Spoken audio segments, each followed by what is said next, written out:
اسرائیلی فلسطینیوں کے درمیان ہوئے جھڑپ میں اسرائیلی فوجیوں نے 3 فلسطینیوں کو ہلاک کر دیا اور 8 زخمی۔ یہودی آباد کاروں کے حملے میں بزرگ فلسطین شدید زخمی ہوئے۔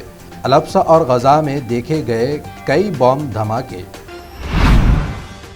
برطانوی وزیر اعظم بورس جانسن کا اچانک یوکرین کا دورہ، صدر زیلنسکی سے کی ملاقات۔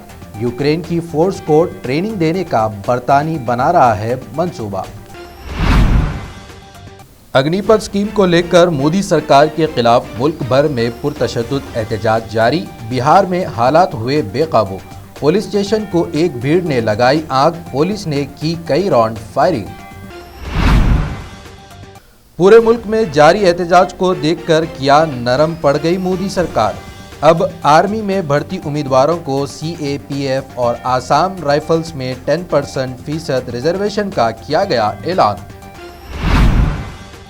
اگنی پتھ مودی اسکیم کو لے کر سکندرآباد ریلوے اسٹیشن پر پرزور احتجاج کیا گیا تھا، جس کے دوران پولیس فائرنگ میں ہلاک ہونے والے راکیش کی آخری رسومات کے دوران عوام نے مودی ڈاؤن ڈاؤن کے نعرے لگائے اور مودی حکومت کے خلاف غصے کا اظہار کیا۔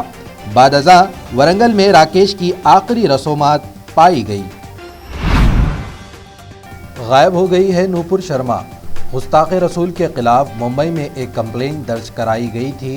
ممبئی پولیس کارروائی کرتے ہوئے پہنچی دہلی۔ 4 دن سے نوپر شرما کی تلاش ہے جاری، ابھی تک نہیں ملا ہے نوپر شرما کا پتہ۔ اگنی پتھ اسکیم کو لے کر کل جو سکندرآباد ریلوے اسٹیشن پر ہوئے احتجاج میں ہلاک راکیش کی موت کا ذمہ دار مودی حکومت کو بنایا۔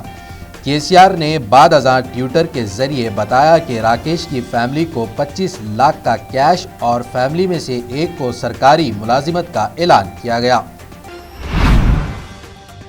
تلنگانہ حج کمیٹی سے 2022 کی تیاریاں مکمل کر لی گئی ہے۔ میڈیا کو حج کمیٹی چیئرمین محمد سلیم نے بتایا کہ تلنگانہ سے عازمین حج کا پہلا قافلہ 20 جون کو روانہ ہوگا۔ شمشاباد ایئرپورٹ پر ایک خدمات انجام دینے والے ملازم کی مدد سے شہر میں 28 لاکھ کی مالیت 556.20 گرام سونے کی سمگلنگ کی کوشش۔ ایئرپورٹ کے کسٹم سٹاف نے ناکام بناتے ہوئے دبئی سے حیدرآباد پہنچنے والے ایک مسافر کے علاوہ ایئرپورٹ میں کام کرنے والے کو گرفتار کر لیا۔